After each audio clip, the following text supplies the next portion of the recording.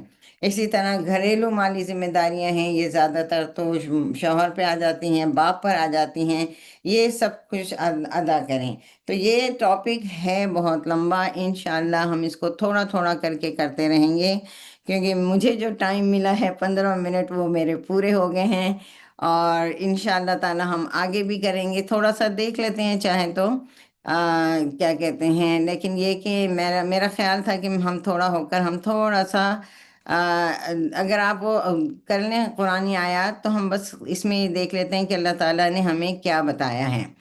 تو قال اللہ تعالی یا داؤد انا جعلناک خلیفۃ فی الارض فاحکم بین الناس بالحق ولا تتبع الہوی فیضلک عن سبیل اللہ۔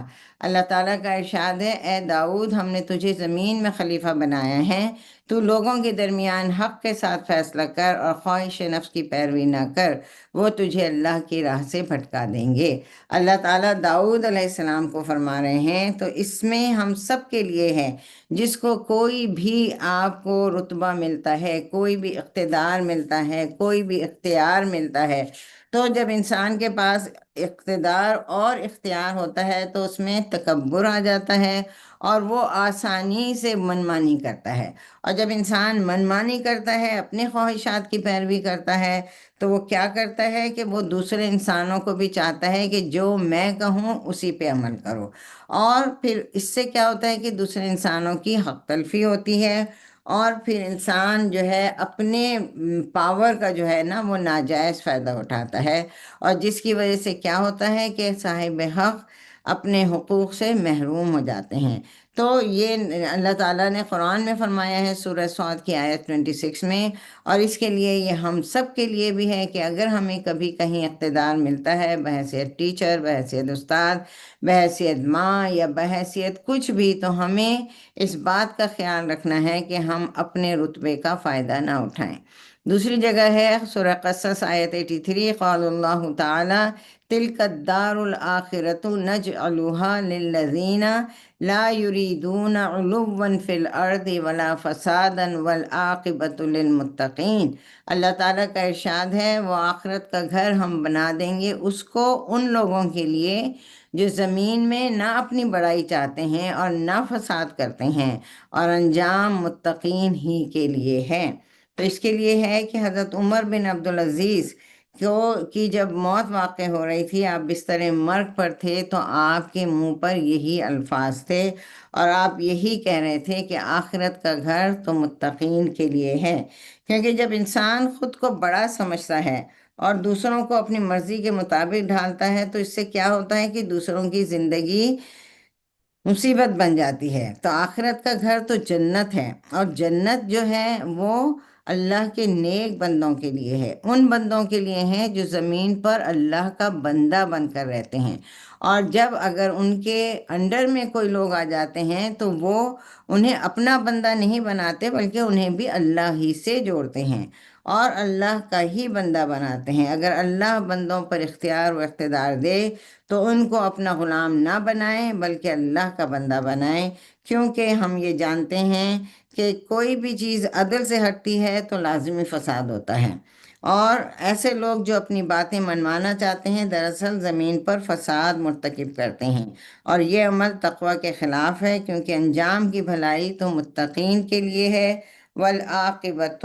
للمتقین۔ تو ہمیں اس بات کا خیال رکھنا ہے، اپنے آپ کو بھی متقی بنانا ہے، اپنے آپ کے لیے بھی یہ سوچنا ہے کہ یا اللہ ہمیں اس چیز سے بڑا کہ ہم میں کبھی یہ غرور آئے یا کبھی ہم میں تکبر آئے، ہم اللہ کے بندے ہیں، اور اپنے ساتھیوں کو، اپنے گھر والوں کو بھی ہمیں اللہ سے جوڑنا ہے۔ وآخر الدعوانا ان الحمد للہ رب العالمین۔ السلام علیکم ورحمۃ اللہ وبرکاتہ۔ اب آپ سسٹر سعدیہ سے ریسیٹیشن سنیں انشاءاللہ۔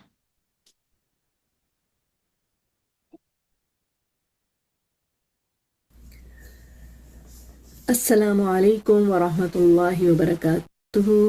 آج کے لیسن میں ہماری آیات ہیں سورہ ہود آیا نمبر 41 سے 58 تک۔ أعوذ بالله من الشيطان الرجيم.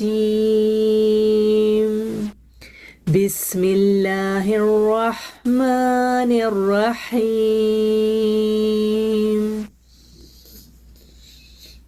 وقال اركبوا فيها بسم الله مجريها ومرساها إن ربي لغفور رحيم. وهي تجري بهم في موج كالجبال ونادى نوح ابنه وكان في معزل يا بني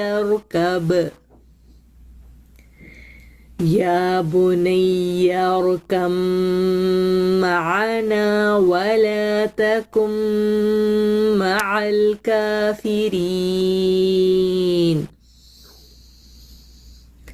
قال سآوي إلى جبل يعصمني من الماء. قال لا عاصم اليوم من أمر الله إلا من رحم. وحال بينهما الموج فكان من المغرقين. وقيل يا أرض ابلعي ماءك ويا سماء أقلعي وغيض الماء وقضي الأمر واستوت على الجودي. وقيل بعدا للقوم الظالمين.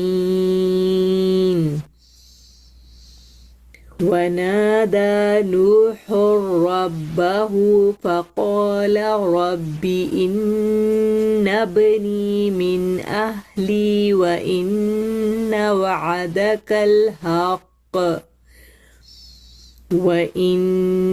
وعدك الحق وأنت أحكم الحاكمين.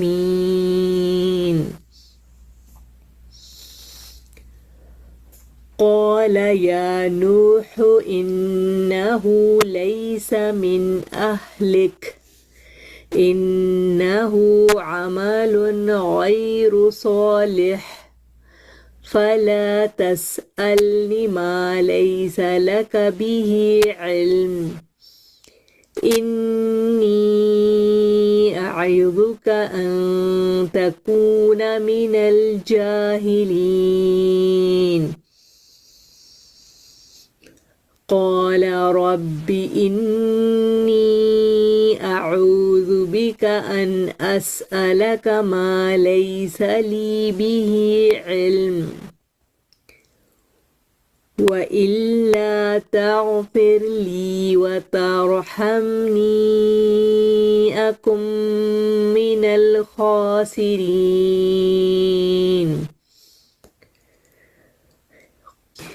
قيل يا نوح اهبط بسلام منا وبركات عليك وعلى أمم ممن معك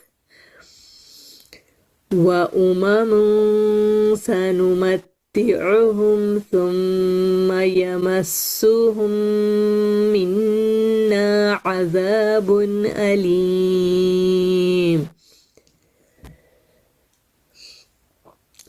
تلك من أنباء الغيب نوحيها إليك ما كنت تعلمها أنت ولا قومك من قبل هذا فاصبر إن العاقبة للمتقين. للمتقين وإلى عاد أخاهم هودا قال يا قوم اعبدوا الله ما لكم من إله غيره إن أنتم إلا مفترون يا قوم لا أسألكم عليه أجرا إن أجري إلا على الذي فطرني أفلا تعقلون ويا قوم استغفروا ربكم ثم توبوا إليه يرسل السماء عليكم مدرارا ويزدكم قوة إلى قوتكم ولا تتولوا مجرمين قالوا يا هود ما جئتنا ببينة وما نحن بتاركي آلهتنا عن قولك وما نحن لك بمؤمنين إن نقول إلا اعتراك بعض آلهتنا بسوء قال إني أشهد الله واشهدوا أني بريء مما تشركون من دونه فكيدوني جميعا ثم لا تنظرون إني توكلت على الله ربي وربكم ما من دابة إلا هو آخذ بناصيتها إن ربي على صراط مستقيم فإن تولوا فقد أبلغتكم ما أرسلت به إليكم ويستخلف ربي قوما غيركم ولا تضرونه شيئا إن ربي على كل شيء حفيظ ولما جاء أمرنا نجينا هودا والذين آمنوا معه برحمة منا ونجيناهم من عذاب غليظ جزاک اللہ خیرا کثیرا بارک اللہ فیکم السلام علیکم ورحمۃ اللہ وبرکاتہ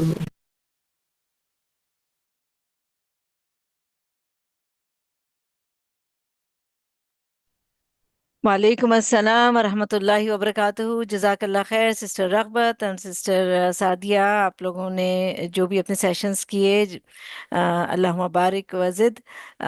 ویلکم بیک سسٹر رغبت، وی آر سو ہیپی. ہم سب ایڈمنس میں سے بھی ہم سب لوگ بہت خوش ہیں اس بات پہ، اور اللہ کا شکر ادا کرتے ہیں کہ آپ نے ہمیں جوائن بیک کیا ہے آفٹر وائل، اور ہم دعا کرتے ہیں کہ آپ اسی طرح ہمارے ساتھ رہیں انشاءاللہ، اور ہم آپ سے اسی طرح انشاءاللہ اچھی اچھی باتیں سیکھتے رہیں. آمین. چلیں اب ہم انشاءاللہ دعا کے ساتھ آغاز کرتے ہیں اپنے تفسیر کے سیشن کا. نحمدہ و نصلی علی رسولہ الکریم، فاما بعد، اعوذ باللہ من الشیطان الرجیم، بسم اللہ الرحمن الرحیم. رب اشرح لی صدری ویسر لی امری واحلل عقدۃ من لسانی یفقہوا قولی. اللہم فقہنا فی الدین. آمین. انشاءاللہ ہم سسٹر عائشہ سے لاسٹ ویک کی آیتوں کا کوئک ریویو لے لیتے ہیں اور پھر ہم آگے بڑھیں گے انشاءاللہ. جی عائشہ. السلام علیکم ورحمۃ اللہ وبرکاتہ. وعلیکم السلام ورحمۃ اللہ وبرکاتہ. ہمارا لاسٹ لاسٹ ویک جو ہماری آیات تھیں وہ سورہ ہود کی آیت نمبر 28 سے. تو ہم شروع کرتے ہیں ریویو. بسم اللہ الرحمن الرحیم. آیت نمبر 28 میں ہم دیکھتے ہیں کہ نوح علیہ السلام نے اپنی قوم سے فرمایا کہ اے میری قوم دیکھو، میرے پاس کھلی دلیل اور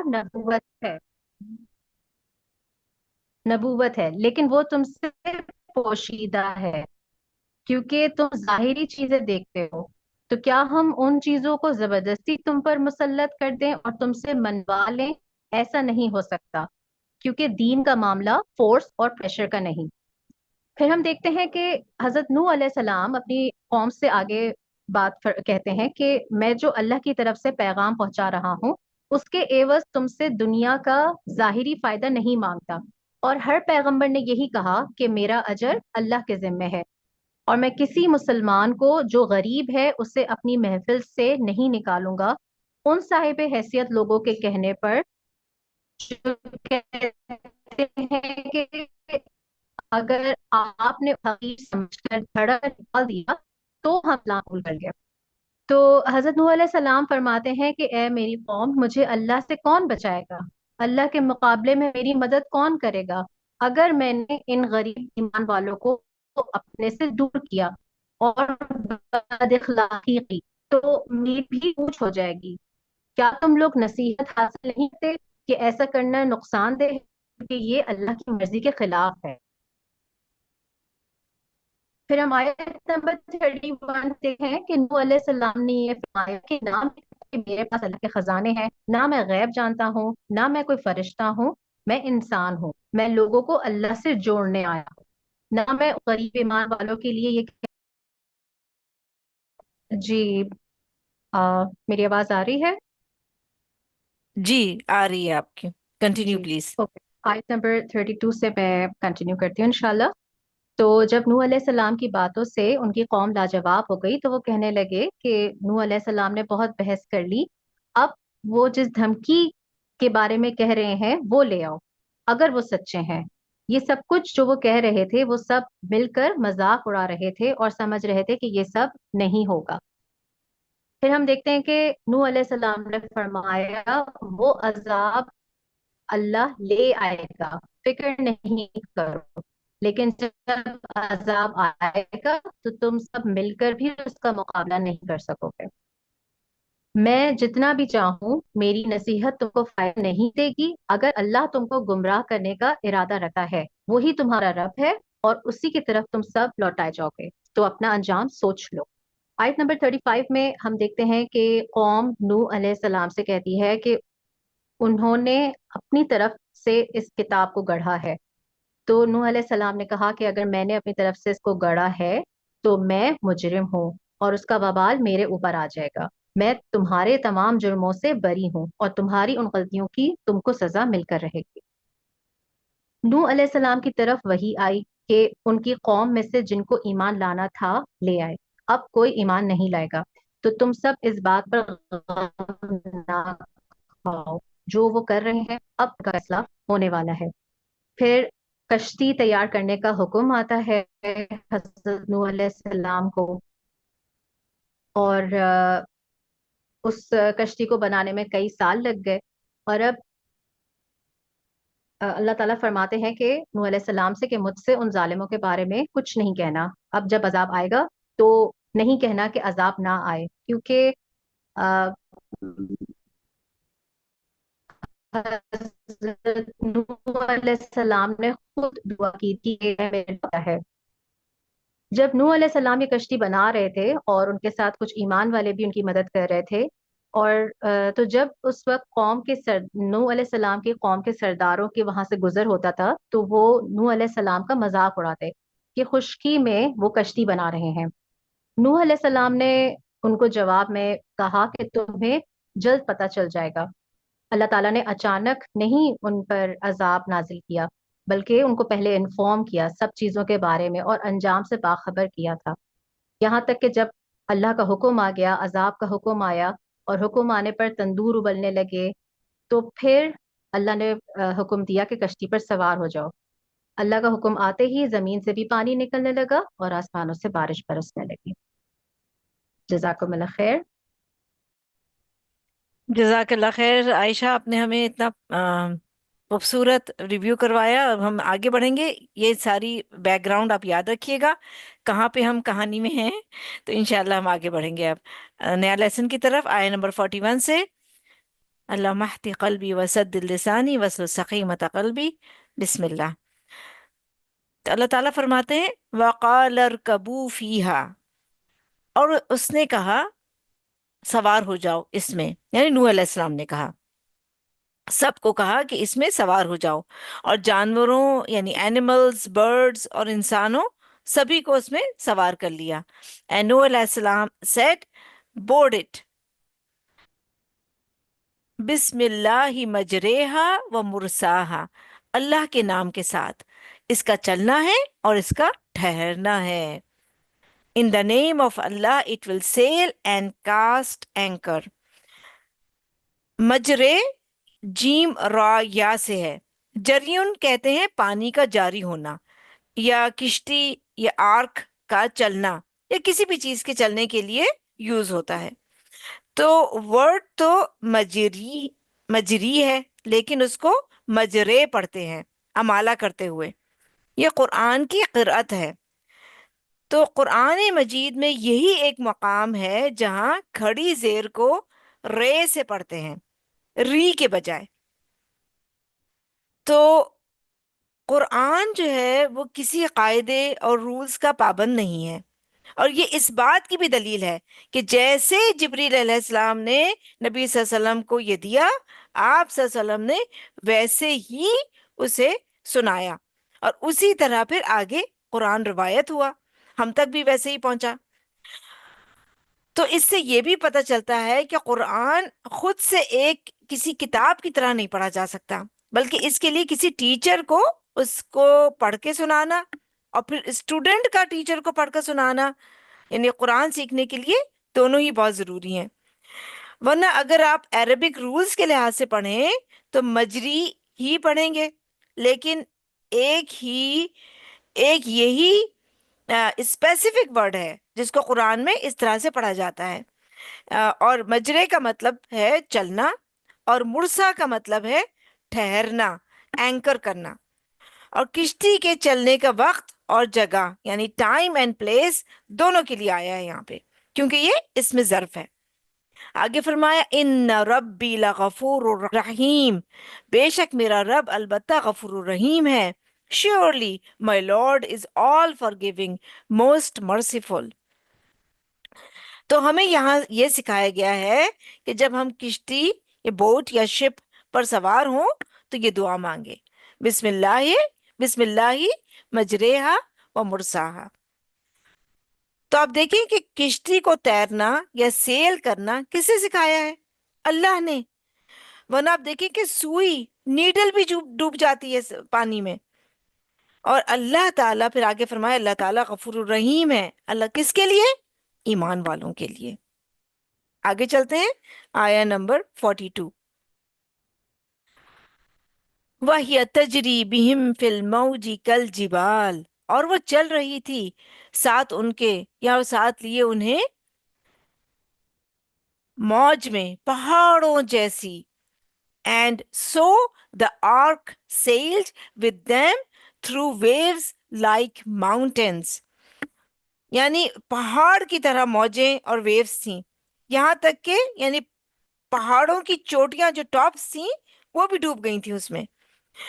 تو نوح علیہ السلام نے کشتی یا آرک کو چاروں طرف سے کور کر دیا تھا، ہم نے یہ لاسٹ ویک میں دیکھا پڑھا تھا، جب وہ بنا رہے تھے تو اس کو چاروں طرف سے کور کر لیا تھا۔ آپ تصویر میں بھی دیکھ سکتے ہیں کہ کس طرح سے وہ ڈکی ہوئی ہے، تاکہ لوگ باہر نہ دیکھیں، یعنی اگر وہ کھلی ہوتی تو لوگ دیکھ سکتے تھے، تو انہوں نے فلی اس کو آل اراؤنڈ اس کو کور کر دیا تھا، ورنہ کیا ہوتا؟ خوف اور ہیبت سے لوگ مر جاتے۔ اب سوچیں کہ اگر کوئی دیکھ رہا ہو اپنی آنکھوں سے کہ اتنی اونچی اونچی موجیں کہ وہ پہاڑوں سے بھی اوپر چلے گئے ہیں، تو اس کو تو دیکھ کے ہی وہ یعنی ہیبت کے مارے مر جاتے۔ اور پھر آپ دیکھیں کہ پانی کے تو شور سے بھی ہیبت آتی ہے، یعنی جب کوئی طوفان آیا ہوا ہو سمندر میں تو اس کا جتنا شور ہوتا ہے اس سے ہی ہیبت آتی ہے، دیکھنا تو دور کی بات ہے۔ وَنَادَى نُوحٌ ابْنَهُ وَكَانَ فِي مَعْزِلٍ، اور نو پکارا نوح علیہ السلام نے اپنے بیٹے کو۔ نوح called out to his son، یعنی اپنے ان کا جو ایک بیٹا تھا، ایک بیٹا کنان، اس کو انہوں نے پکارا۔ وَكَانَ فِي مَعْزِلٍ، اور وہ تھا کنارے میں۔ who stood apart، یعنی وہ الگ جگہ پہ تھا، فیملی کے ساتھ نہیں تھا، یعنی وہ کشتی میں سوار نہیں ہوا تھا ان کے ساتھ۔ اور معزل عین زائی لام سے ہے، اور وہ کنارہ یا اینڈ جس کی طرف جانے سے انسان بچ جائے اس کو معزل کہتے ہیں۔ ازلا کہتے ہیں ایک سائٹ پر ہونا، اور عزلت پسندی کا ورڈ بھی اردو میں ہے، یعنی تنہائی پسندی، الگ تھلگ رہنے کو کہتے ہیں۔ تو کیا فرمایا، کیا کہا انہوں نے؟ یا بنی ارکم معنا، اے میرے بیٹے سوار ہو جاؤ ہمارے ساتھ۔ O my dear son come aboard with us, یعنی تم بھی ہمارے ساتھ آ جاؤ۔ ولا تکم مع الکافرین، اور نہ تم ہو جاؤ کافروں کے ساتھ۔ And do not be with the disbelievers۔ تو بیٹا تو نوح علیہ السلام کا تھا، لیکن اس کی کمپنی اور صحبت ٹھیک نہ تھی، اس کے دوست کفار تھے، انہی کے ساتھ ہینگ کرنا۔ تو جیسا کہ ہم جانتے ہیں کہ انسان اسی کے ساتھ ہوگا جس سے وہ محبت کرتا ہے، یعنی جس کی کمپنی میں رہتا ہے، تو اس کا بھی انہی لوگوں کے ساتھ آخرت میں انجام ہوگا۔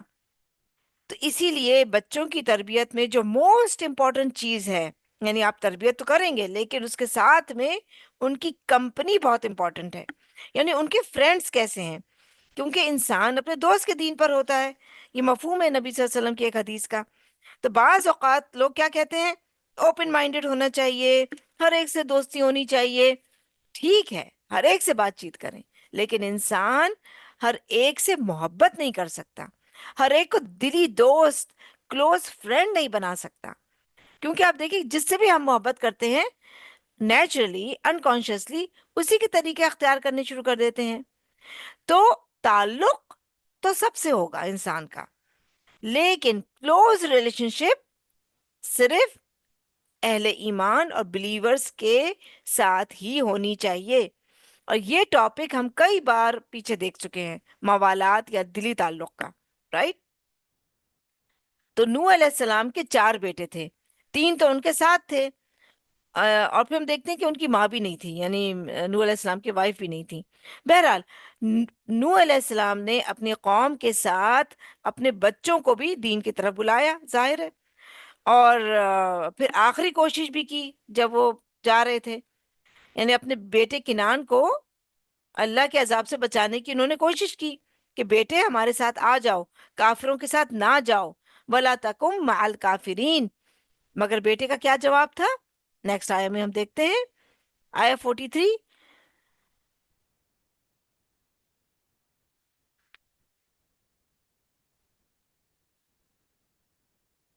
قَالَ سَآوِي إِلَى جَبَلٍ، وہ بولا ان قریب میں پناہ لے لوں گا ایک پہاڑ کی طرف۔ He replied, I will take refuge on a mountain، یعنی میں پہاڑ پر جا چڑھوں گا۔ یہ تو شروع کی بات ہے، رائٹ؟ بالکل بگننگ میں جب وہ سوار ہو رہے تھے تو اس وقت طوفان شروع نہیں ہوا تھا، پانی اتنا اوپر نہیں بڑھا تھا، اونچا نہیں ہوا تھا۔ اس وقت انہوں نے اپنے بیٹے سے کہا کہ بھئی آ جاؤ تم بھی ہمارے ساتھ۔ اس نے کہا کہ نہیں، وہ تو مجھے پہاڑ نظر آ رہے ہیں، میں اس پہ سے چڑھ جاؤں گا۔ تو بہرحال آوا ہوتا ہے کسی جگہ پناہ یا ریفیوج لینا، خاص طور سے جب کوئی الہ ہو، یعنی کسی کے ساتھ مل جانا۔ یعصمونی من الماء، وہ بچا لے گا مجھ کو مجھ سے پانی، یعنی میں پہاڑ پہ چڑھ جاؤں گا تو پہاڑ مجھے پانی سے بچا لے گا، یعنی mountain will protect me from the water, یعنی میں پہاڑ پر چڑھ کر طوفان سے بچ جاؤں گا۔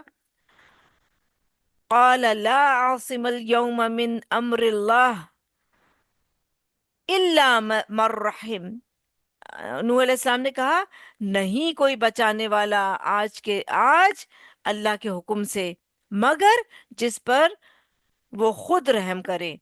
Noah cried, today no one is protected from Allah's decree except those to whom he shows mercy. نوح علیہ السلام نے کہا کہ اس عذاب سے کوئی بھی نہیں بچا سکتا، یہ کوئی معمولی چیز نہیں ہے. اور ابھی یہ باتیں ہی ہو رہی تھیں، یعنی سمجھانا بجھانا چل رہا تھا کہ کیا ہوا.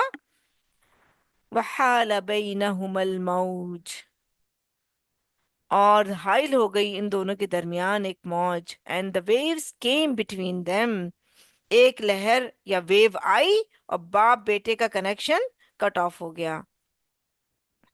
فَكَانَ مِنَ الْمُغْرَقِينَ، تو وہ ہو گیا غرق ہونے والوں میں سے. And his son was among the drowned، یعنی وہ بھی ڈوب گیا، تعلق ختم ہو گیا. تو اس سے پتہ یہ چلتا ہے کہ نجات یا سالویشن کی بیس خالص عمل پر ہے. انٹینشن اچھی ہو، ایمان ہو، اور عمل یعنی ایکٹ بھی اچھا ہو. کوئی بھی اس وجہ سے نجات نہیں پائے گا کہ وہ کسی کا بیٹا ہے یا کسی خاص گروپ یا جماعت سے اس کا تعلق ہے. تو ہر شخص کو اس کا اپنا عمل ہی فائدہ دے گا، محض تعلق یا ریلیشن شپ فائدہ نہ دے گا. تو یہاں آپ دیکھیں کہ وہ پروفٹ جنہوں نے 950 ایئرز تبلیغ کی، دن رات اللہ کی اطاعت میں گزارا، وہ اپنے بیٹے کے کام بھی نہ آ سکے. بیٹا اپنے آپ کو کافر نہیں کہتا تھا کہ میں آپ کے دین پر نہیں ہوں، لیکن وہ اپنی بری کمپنی نہیں چھوڑتا تھا. اس کا اٹھنا بیٹھنا جینا مرنا انہی لوگوں کے ساتھ تھا، لہٰذا انجام بھی انہی کے ساتھ ہوا. تو دنیاوی فائدوں یا اٹریکشن یا خواہشات کی وجہ سے ایسی کمپنی اختیار کرنا جو اللہ اور اس کے دین سے دور لے جائے، آخرت میں گریٹ لاس کا سبب بنتا ہے، جو کہ الٹیمیٹ ڈیزاسٹر ہے. اسی لیے ہجرت کا بھی حکم ہے کہ جہاں ایمان بچانا مشکل ہو انسان وہاں سے ہٹ جائے. اور یہ چھوٹی ہجرتیں ہیں کہ انسان کسی بھی ایسی کمپنی یا انفلوئنس سے باہر آ جائے، اپنے آپ کو اس سے ڈیٹیچ کر لے جو اس کو دین پر چلنے نہ دے. نیکسٹ آیا دیکھتے ہیں، آیا 44. وَقِيلَ يَا أَرْضُ ابْلَعِي مَاءَكَ، اور کہہ دیا گیا اے زمین نگل جا اپنا پانی. وَيَا سَمَاءُ أَقْلِعِي، اور اے آسمان تھم جا، یعنی آسمان رک جاؤ. And it was said, O earth, swallow up your water, and O sky, withhold your rain. وَغِيضَ الْمَاءُ، اور خشک کر دیا گیا پانی. The water flood receded، یعنی پانی زمین میں جذب اور ایبزارب کر دیا گیا. وَقُضِيَ الْأَمْرُ، اور فیصلہ کر دیا گیا معاملے کا. And the ڈکری was carried out, یعنی قصہ تمام ہوا، اللہ کے حکم کی تعمیل ہوئی. جنہوں نے ہلاک ہونا تھا، ڈسٹروائے ہونا تھا، وہ ہلاک ہو گئے، اور جن کو بچایا جانا تھا، سیو کرنا تھا، وہ بچا لیے گئے. وَاسْتَوَتْ عَلَى الْجُودِيِّ، اور ٹھہری کشتی جودی پہاڑ پر. And the ark rested on Mount Judy، یعنی کشتی زمین پر نہیں بلکہ پہاڑ یا ماؤنٹن پہ جا کے رکی تھی. یعنی زمین سے اٹھی ہوئی کشتی پہاڑ پر جا کر ٹھہری. کیسے ہوئی ہوگی؟ موجوں اور ویوز کی وجہ سے. یعنی وہ موجیں جو اوپر جا رہی تھیں، پہاڑ ڈوب گئے تھے ان میں، یعنی پہاڑوں سے بھی وہ اوپر تھی کشتی.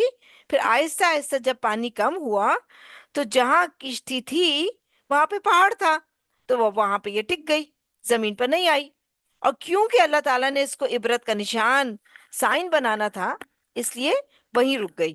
اور کہا جاتا ہے کہ کوہ ارارات پر اس کشتی یا آرک کے نشانات پائے گئے. یعنی پھر لوگ پہنچے اور پھر اس کی تصویریں بھی لوگوں نے دیکھی. تو یہ اللہ کی قدرت کی نشانیوں اور میریکلز میں سے ایک سائن ہے. وقیل بعدا للقوم الظالمین، اور کہہ دیا گیا دوری ہوئی ظالم قوم کی. And it was said, away with the wrong-doing people. تو بہت بڑی عبرت، لیسن اور اگزامپل ہے اس قصے میں ان لوگوں کے لیے جو پروفٹس کی تعلیمات، ان کی ٹیچنگز کو ریجیکٹ کریں. تو اس طوفان نوح کے بعد جو بھی انسانی نسل آگے چلی وہ انہی بچے ہوئے ایمان والوں کی نسل اور جنریشن سے چلی. اسی لیے نوح علیہ السلام کو آدم ثانی بھی کہا جاتا ہے کہ ان 80 ایمان والوں کے سوا سب کو ختم کر دیا گیا تھا. ساری لائف ویجیٹیشن ختم ہو گئی تھی، اور جب پانی خشک ہوا تو پھر اس کے بعد زمین سے چیزیں گرو کرنے لگیں، اور جو اینیملز اور برڈز وہ اپنے ساتھ لائے تھے کشتی میں، پھر ان کی نسلیں آگے چلیں اور دنیا ایک نئے سرے سے آباد ہوئی. اب ہم نیکسٹ آیت دیکھتے ہیں، آیا 45. وَنَادَى نُوحٌ رَبَّهُ، اور پکارا نوح نے اپنے رب کو. نوح called out to his Lord. فقال ربی ان ابنی من اہلی، پھر کہا اے میرے رب بے شک میرا بیٹا میرے گھر والوں میں سے تھا. saying my Lord certainly my son is also of my family، یعنی وہ میری فیملی میں سے تھا. وَإِنَّ وَعْدَكَ الْحَقُّ، اور بے شک تیرا وعدہ سچا ہے. Your promise is surely true. وَأَنْتَ أَحْكَمُ الْحَاكِمِينَ، اور تو بہترین فیصلہ کرنے والا ہے سب فیصلہ کرنے والوں میں سے. And you are the most just of all judges، یعنی تو سب سے زیادہ علم رکھتا ہے، سب سے زیادہ عدل اور جسٹس کرنے والا ہے، لہٰذا تو سب سے بڑا جج ہے. آیا 46. قال یا نوح انہ لیس من اہلک، فرمایا اے نوح بے شک وہ نہیں تھا تیرے گھر والوں میں سے. اللہ replied, O Nuh he is certainly not of your family، حالانکہ وہ آپ کا اپنا اصلی اور نسلی بیٹا تھا، یعنی آپ کی اولاد تھا کنان، لیکن اللہ نے کہا کیا فرمایا کہ نہیں وہ تمہاری فیملی میں سے نہیں ہے. یوزلی فیملی کی ڈیفینیشن کیا کی جاتی ہے؟ پیرنٹس اور بچے، لیکن یہاں پر ایک بچے کو فیملی سے ایکسکلوڈ کر دیا گیا. کیوں؟ کیونکہ وہ ایمان پر نہیں تھا. اسی وجہ سے شریعت میں حکم ہے کہ اگر کسی کی اولاد دین سے پھر جائے، ایورٹ ہو جائے، کفر اختیار کر لے یا بے دینی اختیار کر لے، تو وہ مسلمان پیرنٹس کا وارث نہیں ہو سکتا، کیونکہ اس کا ایمان کا رشتہ کٹ گیا، جس سے یہ بھی پتہ چلتا ہے کہ ایمان کا رشتہ نسب کے رشتے یعنی بلڈ ریلیشن شپ سے زیادہ بڑا ہے. اور اسلام لانے کے بعد اگر کوئی کفر کرتا ہے تو حبطت اعمالہم فی الدنیا والآخرہ، دنیا اور آخرت دونوں میں اس کے اعمال ضائع ہو جاتے ہیں. پھر یہاں آگے فرمایا انہ عمل غیر صالح، بے شک وہ ایک عمل تھا ناپاک. He was entirely of unrighteous conduct، یعنی اس کے عمل بگڑے ہوئے، کرپٹڈ تھے. فلا تسألنی ما لیس لک بہ علم، تو نہ تم سوال کرنا مجھ سے جس کا نہیں تیرے پاس ساتھ اس کے کوئی علم. So do not ask me about what you have no knowledge of، یعنی اس سے یہ پتہ چلتا ہے کہ پروفٹس کا علم بھی لمیٹڈ ہوتا ہے، اور ان کے اختیارات اور کیپیبلٹیز اینڈ پاور بھی لمیٹڈ ہوتی ہیں. اصل اختیار اور پاور صرف اللہ کے پاس ہے. نوح علیہ السلام کو روک دیا گیا کہ آپ اپنے اس بیٹے کے بارے میں کوئی بات نہیں کریں گے، نہ کوئی دعا کریں گے. اس سے یہ بھی پتہ چلتا ہے کہ جو شخص کفر کی حالت میں مر جائے اس کے لیے دعا بھی نہیں کی جا سکتی، اس کے لیے سفارش، شفاعت، انٹرسیشن یعنی یہ ساری چیزیں بھی اس کے لیے نہیں کی جا سکتی. اس کے ساتھ پھر کوئی رشتہ باقی نہیں رہتا، یعنی ہمیشہ کے لیے پھر اس سے رشتہ ختم ہو جاتا ہے. انی اعوذک ان تکون من الجاہلین، بے شک میں نصیحت کرتا ہوں تجھ کو کہ تو ہو جائے جاہلوں میں سے. I warn you so you do not fall into ignorance. جاہلین میں سے کیوں کہا گیا؟ تو جہالت کے دو معنی ہم پہلے دیکھ چکے ہیں. ان میں سے ایک کیا ہے؟ علم نہ ہونا. تو ان کو اس بارے میں علم نہیں تھا. تو جس چیز کے بارے میں علم نہیں اس کا سوال بھی نہ کرو، اس کو مانگو بھی نہ. تو نوح علیہ السلام سے کہا گیا کہ آپ اللہ کے نبی ہیں، آپ علم والے ہیں، لہٰذا آپ کوئی ایسی بات نہ کریں کہ جو علم کے منافی اور اگینسٹ ہو. تو اس سے ہمیں دعا کا کرائیٹیریا بھی پتہ چلتا ہے کہ کیسی دعا کرنی چاہیے اور کس کے لیے دعا کرنی چاہیے. آیت نمبر 47، نوح علیہ السلام نے کہا قال رب انی اعوذ بک ان اسألک ما لیس لی به علم. انہوں نے کہا اے میرے رب، بے شک میں پناہ چاہتا ہوں تیری کہ میں سوال کروں تجھ سے جو وہ نہیں جس کا میرے پاس ساتھ اس کے کوئی علم. Noah pleaded, My Lord, I seek refuge in you from asking you about what I have no knowledge of. یعنی آئندہ فیوچر میں کبھی میں کوئی ایسا سوال نہیں کروں گا، کبھی ایسی کوئی دعا نہیں مانگوں گا کہ جس کے بارے میں مجھے علم نہ ہو کہ مانگنی چاہیے یا نہیں. وَإِلَّا تَغْفِرْ لِي وَتَرْحَمْنِي أَكُمْ مِنَ الْخَاسِرِينَ، اور اگر نہ تو بخشے گا مجھ کو اور نہ تو رحم کرے گا مجھ پر، میں ہو جاؤں گا نقصان اٹھانے والوں میں سے. And unless you forgive me and have mercy on me, I will be one of the losers. اب دیکھیں کہ آدم علیہ السلام نے بھی اسی طرح کی دعا کی تھی، اللہ تعالیٰ سے مغفرت اور رحمت مانگی تھی. ربنا ظلمنا انفسنا وان لم تغفر لنا وترحمنا لنکونن من الخاسرین. تو نوح علیہ السلام بھی یہی دعا کر رہے ہیں کہ میں خسارہ پانے والوں میں سے ہو جاؤں گا اگر تو نے مجھ پر رحم نہ کیا. آیا نمبر 48، قیل یا نوح بط، پکارا گیا اے نوح اتر جا. It was said, O Noah, disembark.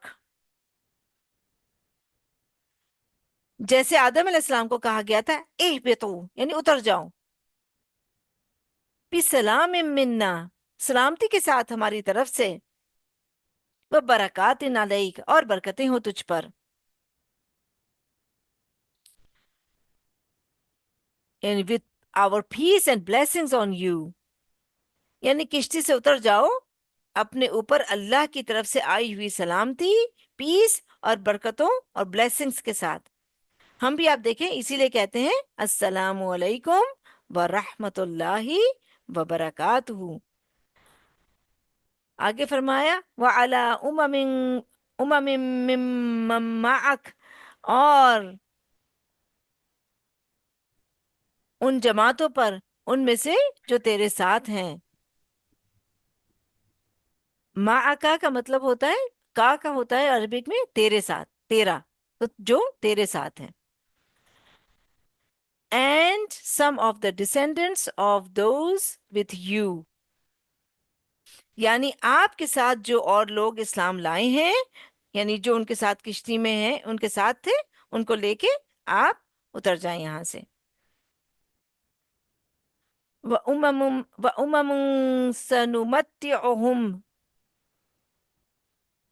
اور کچھ جماعتیں ان قریب ہم فائدہ دیں گے ان کو.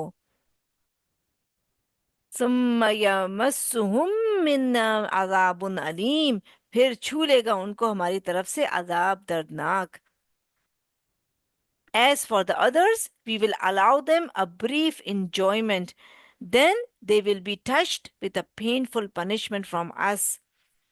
تو اللہ تعالیٰ نے اپنے پیغمبر اور ایمان والوں کو نجات دی، سیو کیا، جیسا کہ اللہ کا وعدہ ہے کہ بے شک ہم ضرور مدد کریں گے اپنے رسولوں کی اور جو ان کے ساتھ ایمان لائے. اور اس کے برعکس یعنی اپوزٹ، جو لوگ ایمان نہ لائے یا ایمان لا کر اس سے پھر گئے، ایورٹ ہو گئے، یا دنیا کے مال و متاع اور اٹریکشنز میں گم ہو گئے، تو دنیا کا تو تھوڑا سا فائدہ ہم ان کو دے دیں گے، مگر بعد میں آخرت میں ان کے لیے پھر پینفل ٹورمنٹ یا عذاب ہے۔ تو یہاں دیکھیں کہ سلامتی، برکتیں کس پر ہیں؟ ایمان والوں، بلیورز پر، اور دنیاوی فائدے، ورلڈلی بینیفٹس سب کے لیے۔ تو ایمان کے بغیر آخرت میں نقصان ہی نقصان ہے۔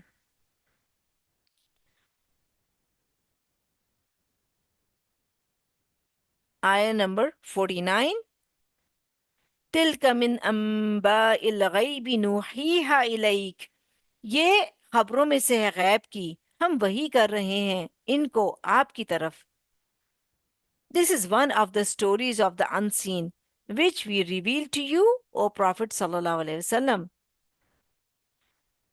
تو کیا چیز غیب کی خبروں میں سے ہے؟ نوح علیہ السلام کی سٹوری، مطلب یہاں پہ یہ بتایا جا رہا ہے غیب کی سچی خبروں میں سے ہے نوح علیہ السلام کی سٹوری۔ نوحیہا الیک، ہم وہی کر رہے ہیں آپ کی طرف ان کو، یعنی اللہ تعالیٰ نے یہ سارا واقعہ جو ہزاروں یعنی thousands of years ago ہوا تھا، نبی صلی اللہ علیہ وسلم کو وحی یا ریولیشن کے ذریعے بتایا۔ ما کنت تعلمها، نہ آپ جانتے تھے ان کو، انت آپ، ولا قومک، اور نہ ہی آپ کی قوم، من قبل ھذا، اس سے پہلے، یا neither you nor your people knew it before this، یعنی اہل مکہ قرآن نازل ہونے سے پہلے اس واقعے یا اسٹوری کو نہیں جانتے تھے۔ فَاصْبِرْ، بس صبر کریں، so be patient، یعنی نبی صلی اللہ علیہ وسلم سے یہاں کہا جا رہا ہے کہ جیسے نوح علیہ السلام نے صبر کیا تھا، آپ بھی صبر کریں اور تبلیغ کا کام کرتے جائیے۔ ان العاقبۃ للمتقین، بے شک انجام تقوی والوں کے لیے ہے۔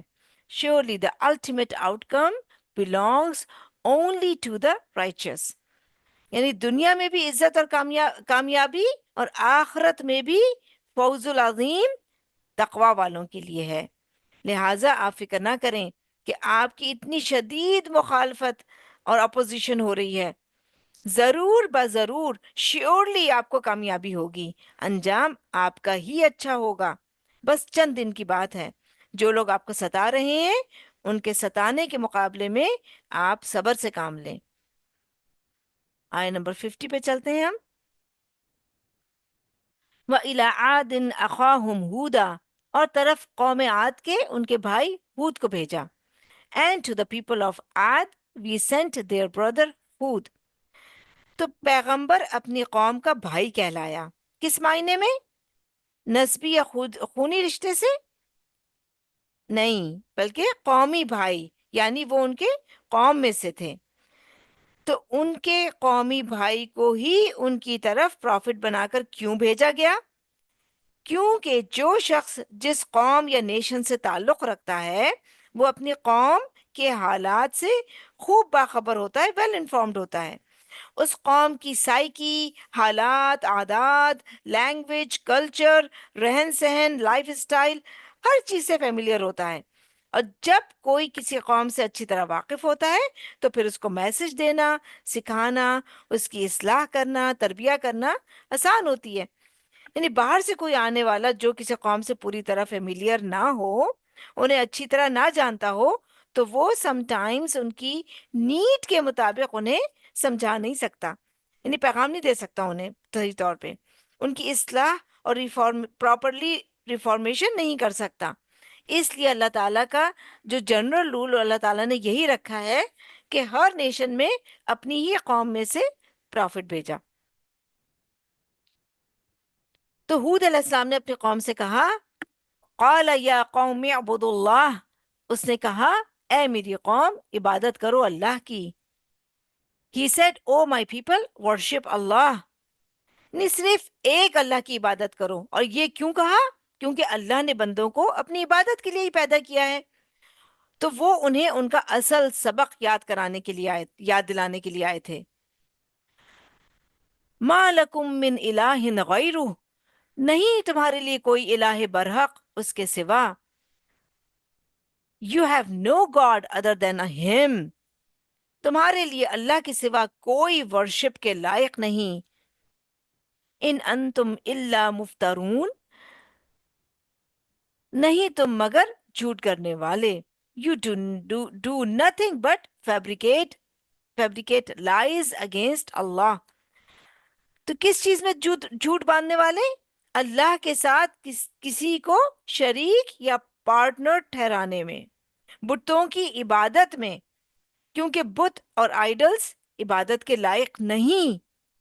یعنی دوسرے شرکا جو لوگوں نے بنا رکھے ہیں وہ عبادت کے لائق نہیں. عبادت کے لائق صرف وہ ہستی ہے جس نے پیدا کیا ہے اور جو مدبر بھی ہے. تو یہاں ہم دیکھتے ہیں کہ پیغمبر نے اپنی قوم کو صرف اللہ کی عبادت کی طرف بلایا، یعنی نہ صرف اللہ کی عبادت کی طرف بلایا بلکہ اس کے ساتھ ساتھ ان کے غلط عقائد اور رانگ بلیفز کو بھی کرٹیسائز کیا کہ یہ غلط ہے. کیونکہ جب تک غلط کو غلط نہ کہا جائے اس وقت تک حق ثابت نہیں ہو سکتا. یعنی حق کو پروف کرنے کے لیے ناحق یا فالس ہوڈ کو پوائنٹ آؤٹ کرنا، اس کو ریکگنائز کرنا بھی بہت امپورٹنٹ ہے.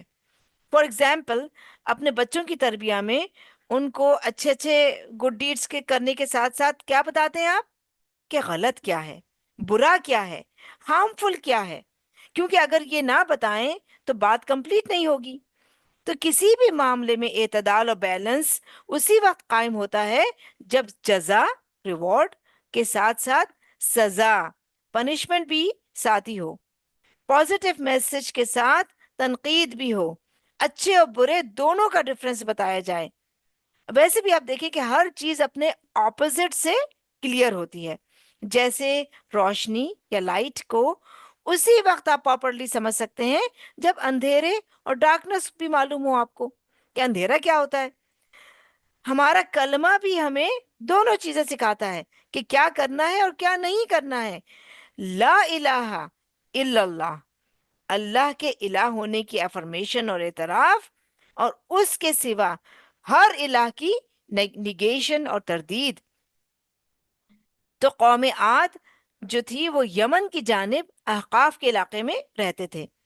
اس علاقے کے نام سے ایک سورہ بھی ہے، سورہ احقاف. اور یہ جو قوم تھی وہ یہ لوگ بہت اسٹرانگ پاورز کے مالک تھے. ان کے بارے میں قرآن مجید میں آتا ہے کہ کوئی اور قوم ان جیسی نہ تھی. یعنی فزیکلی، ویلتھ وائز اور ورلڈلی ریسورسز اور ایڈوانسمنٹس کے لحاظ سے، کنسٹرکشنز وغیرہ کے اعتبار سے بہت ایڈوانس اور پاورفل تھے یہ لوگ. تو ہود علیہ السلام نے اپنی قوم سے کیا کہا، ہم نیکسٹ آیہ میں دیکھتے ہیں، آیہ 51. یا قومی لا اسألکم علیہ اجرا، اے میری قوم نہیں میں سوال کرتا تم سے اس پر کسی اجر کا. O my people I do not ask you for any reward for this message. یعنی اس دعوت دین اور تبلیغ کے کام پر میں تم سے کوئی اجر یا کمپنسیشن نہیں مانگتا. ان اجری الا علی الذی فطرنی، نہیں میرا اجر مگر اس ذات کے ذمے جس نے پیدا کیا مجھ کو. My reward is only from the one who created me.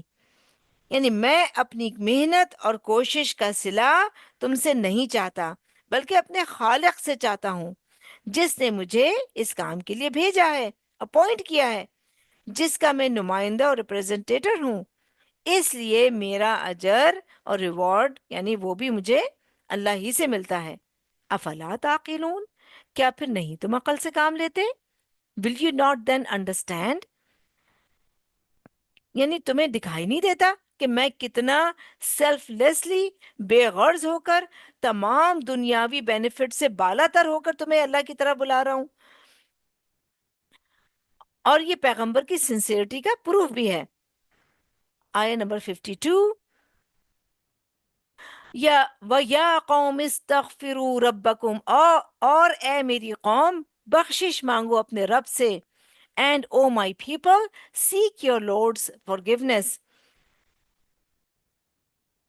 ثُمَّ تُوبُوا إِلَيْهِ، پھر توبہ کرو اس کی طرف. And turn to him in repentance، یعنی اپنے رب سے معافی مانگو، پھر اسی کی طرف لوٹ جاؤ، اپنے آپ کو اس کے لیے خالص کر لو. يُرْسِلِ السَّمَاءَ عَلَيْكُمْ مِدْرَارًا، وہ بھیجے گا آسمان کو تم پر بہت برسنے والا. He will shower you with rain in abundance. مدرارہ کا ورڈ دال را سے ہے، یعنی خوب برسنے والا، یعنی آسمانوں سے بھی خوب بارشیں برسیں گی تم پر. وَيَزِدْكُمْ قُوَّةً إِلَىٰ قُوَّتِكُمْ، اور وہ زیادہ دے گا تم کو قوت طرف تمہاری قوت کے. And he will add strength to your strength، یعنی جس قوت اور پاور کے تم مالک ہو اس میں مزید اضافہ ہوگا اور قوت تم کو ملے گی. تو اس قوم کی پاور ایگزمپلری یعنی مثالی قوت تھی. دنیا کی تمام باقی نیشنز کے مقابلے میں یہ بہت زیادہ پاورفل لوگ تھے. تو ان سے یہ کہا جا رہا ہے کہ اس وقت جو پاور اور قوت تمہارے پاس ہے، اللہ تعالیٰ تمہیں اس میں مزید اضافہ دے گا. تو ان کے پاس جو قوت تھی وہ تھی جسمانی، فزیکل، اور دنیاوی یعنی میٹریلسٹک پاور تھی ان کے پاس. اور اللہ تعالیٰ ان کو جس قوت اور پاور سے نوازنے والا تھا وہ تھی روحانی قوت، اسپرچول اسٹرینتھ. تو جب کسی کے پاس صرف مادی اور میٹریلسٹک قوت ہوتی ہے تو وہ انکمپلیٹ اور کم قوت ہوتی ہے. اور جب مادی قوت میں روحانی قوت کا اضافہ ہوتا ہے تو وہ اصل قوت ہوتی ہے. فار ایگزامپل آپ نے شاید دیکھا ہو کہ کچھ لوگ فزیکلی بہت فٹ اور اسٹرانگ ہوتے ہیں، مگر اگر وہ اسپریچولی ویک ہوں تو وہ فلی فنکشنل نہیں ہوتے، کیونکہ اسپرٹ یا روح انسانی باڈی کا بہت اہم پارٹ ہے. تو اللہ تعالیٰ نے بندوں کو ان کی فزیکل نیڈز کے لیے زمین سے رزق دیا، آسمان سے بارش بھی برسائی اس کے لیے، لیکن اس کے ساتھ ساتھ روحانی یا اسپرچول پاور پیغمبروں اور اپنے کلام کے ذریعے پرووائڈ کی، جو روحانی رزق ہے.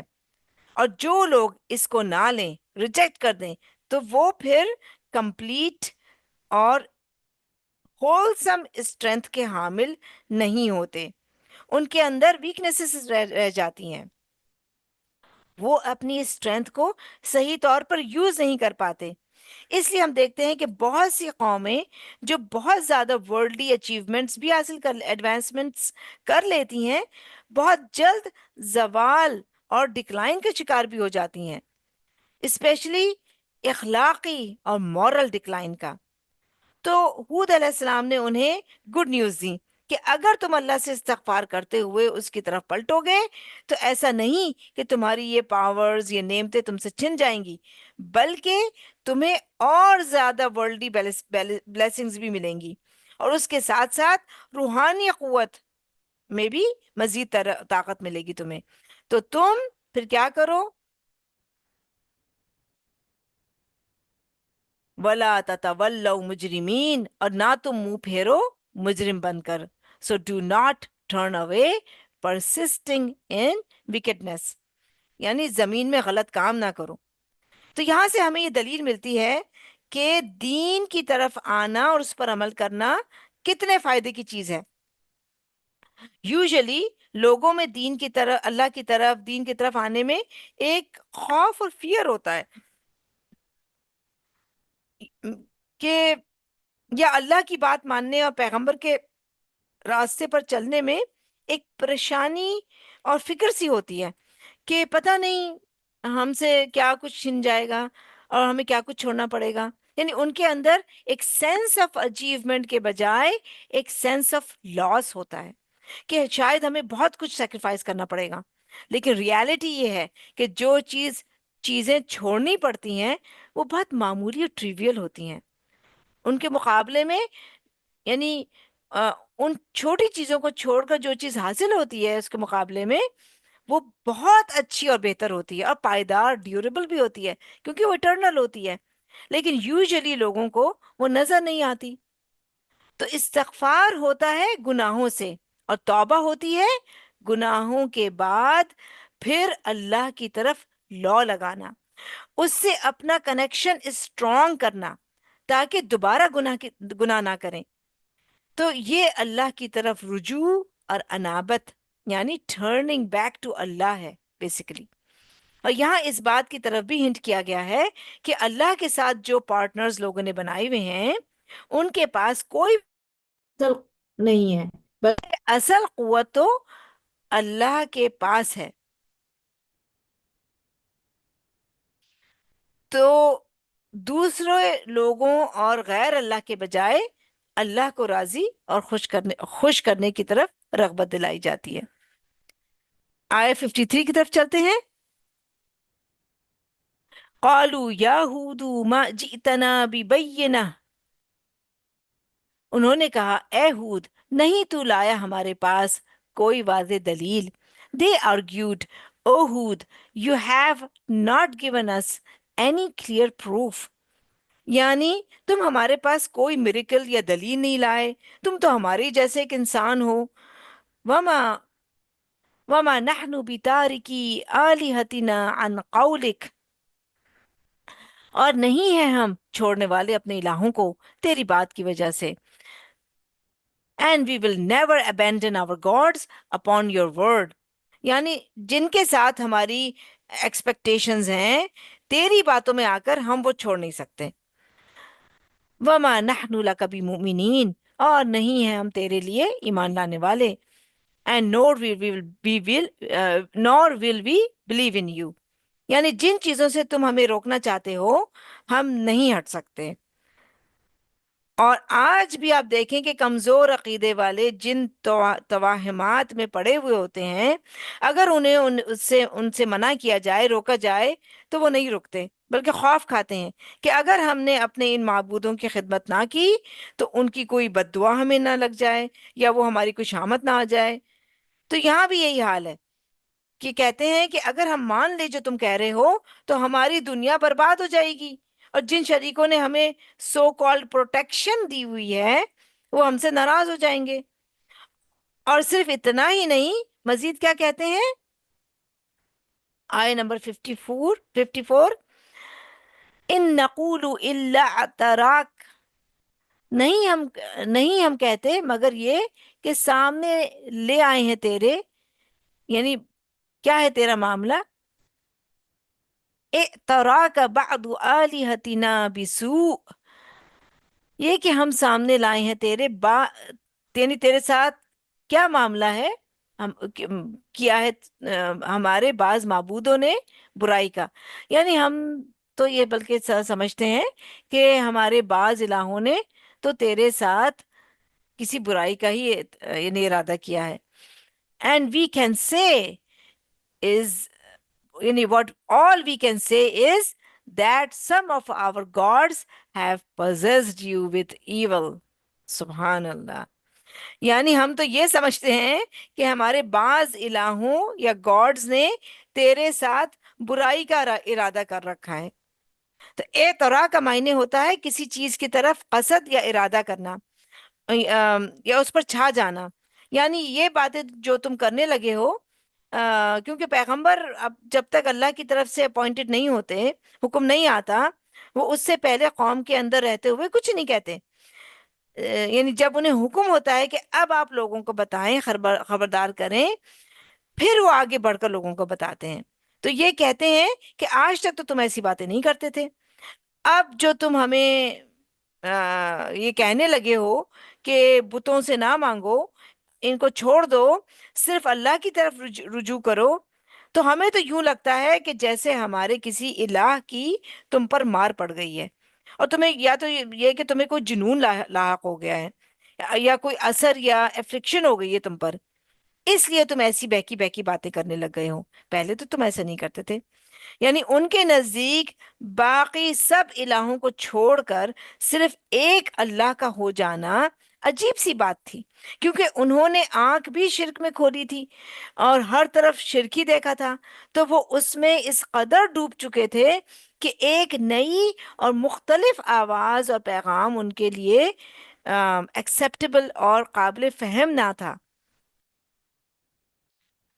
قال انی اشہد اللہ واشہدوا انی بریء مما تشرکون، اس نے کہا بے شک میں گواہ بناتا ہوں اللہ کو، اور تم بھی گواہ رہو، واشہدوا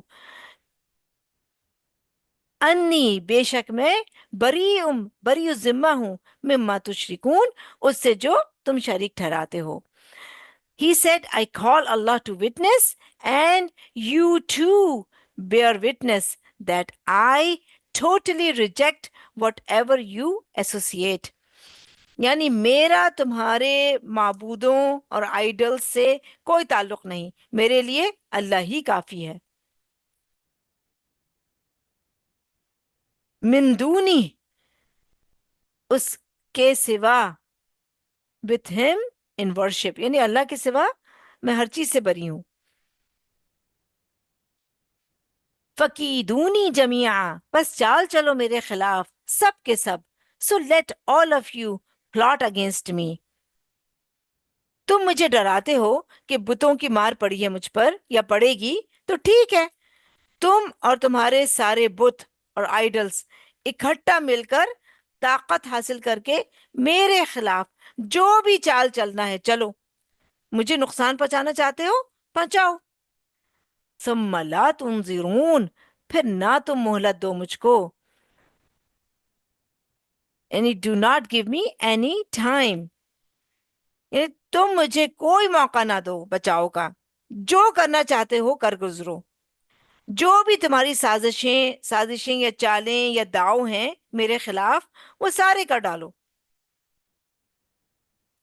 اور اتنا بڑا چیلنج وہی دے سکتا ہے جس کو اپنا سچا ہونے کا پورا یقین ہو، ورنہ جن کا یقین اور اللہ پہ بھروسہ نہ ہو اور اللہ کی طاقت پر ان کو پورا یقین نہ ہو، عقیدہ توحید ان کے اندر راسخ اور انگرینڈ نہ ہو، وہ اتنی بڑی بات نہیں کہہ سکتے۔ تو آج بھی بہت سے لوگ کسی نہ کسی اور کے خوف میں مبتلا ہیں، لیکن جو شخص اللہ پر کمپلیٹ ٹرسٹ کرتا ہے اور اللہ کو سپریم پاور سمجھتا ہے، وہ کسی سے نہیں ڈرتا، کیونکہ اسے معلوم ہے کہ سب سے بڑی پاور اور پروٹیکشن یا حفاظت اللہ کی ہے، اس کے سوا اور کوئی بھی نقصان نہیں دے سکتا جب تک اللہ کا اذن اور پرمیشن نہ ہو۔ آیہ نمبر 56، انی توکلت علی اللہ ربی و ربکم، بے شک میں نے توکل کیا اللہ پر جو میرا رب ہے اور تمہارا رب بھی۔ I have put my trust in Allah, my Lord and your Lord۔ تم مانو یا نہ مانو، تمہارا پیدا کرنے والا، تمہیں رزق پرووائڈ کرنے والا وہ اللہ ہی ہے۔ ما من دابت الا هو آخذ بناصیتها، نہیں کوئی جاندار مگر وہ پکڑے ہوئے ہے اس کی پیشانی کو۔ There is no living creature that is not completely under his control۔ یعنی دنیا میں جتنی بھی کریشنز ہیں جن کو تم معبود یا گاڈ مانتے ہو، ان کی بھی پیشانی کے بال رب کے ہاتھ میں ہیں، یعنی ان سب کا مالک اور ان پر پوری طرح اختیار اور کنٹرول رکھنے والا اللہ ہی ہے۔ تو پیشانی یا فور ہیڈ کے بالوں کی بات اس لیے کی گئی کہ اگر کسی کے ہاتھ میں، کسی کے یہ بال ہاتھ میں آ جائیں جو فرنٹ کے ہوتے ہیں، تو وہ ہل نہیں سکتا، ادھر ادھر جا نہیں سکتا، پوری طرح ہولڈ ہو جاتا ہے اس پر۔ ان ربی علی صراط مستقیم، بے شک میرا رب